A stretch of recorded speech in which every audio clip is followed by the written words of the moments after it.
আমাদের শাপলা পাওয়ার সাথে এই নির্বাচন পিছানোর আগানোর কোনো সম্পর্ক নেই। আমরা বরং চাই যে দ্রুততম সময়ের মধ্যে নির্বাচন হোক। আপনারা কিছুক্ষণ আগেই আমার চোখে পড়েছে সোশ্যাল মিডিয়ায়, আপনারাও জেনে থাকবেন যে প্রফেসর ডক্টর মোহাম্মদ ইউনূস তার জায়গা থেকে বলেছেন বিদেশি কিছু শক্তি তাদের জায়গা থেকে নির্বাচন পিছানোর চেষ্টা করছে। সো এই জায়গায় এনসিপি কিংবা অন্য কোনো দলের কথা যদি বলেন, আমরা বরং চাই যে দ্রুততম সময়ের মধ্যে নির্বাচন হোক, কিন্তু আমরা আমাদের জায়গা থেকে সবসময় যেটা বলেছি সেটা হচ্ছে যে একটা বিচার এবং সংস্কারের প্রক্রিয়ার মধ্য দিয়ে গিয়ে একটা সুষ্ঠু নির্বাচন হোক। এটা বাংলাদেশের গণতান্ত্রিক প্রক্রিয়ার জন্য খুবই জরুরি। কিন্তু এটা আমাদের জায়গাতেও এখন মনে হয়, দেখেন, আমাদের শাপলা পাওয়ার সাথে এই নির্বাচন পিছানোর আগানোর কোনো সম্পর্ক নেই।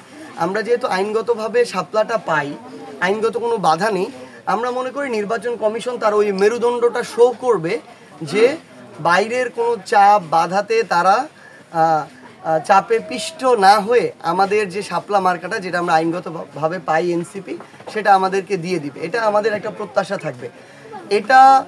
এটার লড়াইটা আলাদা।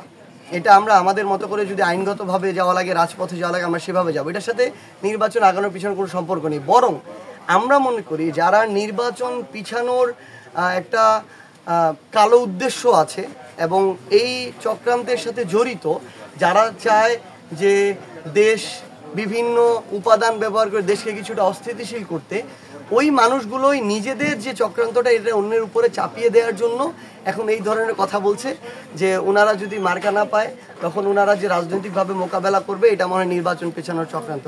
আমরা স্পষ্ট করে বলি, অন্তর্বর্তীকালীন সরকার যদি মনে করে তারা ফেব্রুয়ারির প্রথমার্ধে নির্বাচন দিবে, এনসিপির সেই জায়গায় কোনো আপত্তি থাকবে না। তবে সবচেয়ে গুরুত্বপূর্ণ হচ্ছে আমরা একটা দৃশ্যমান বিচার দেখতে চাই।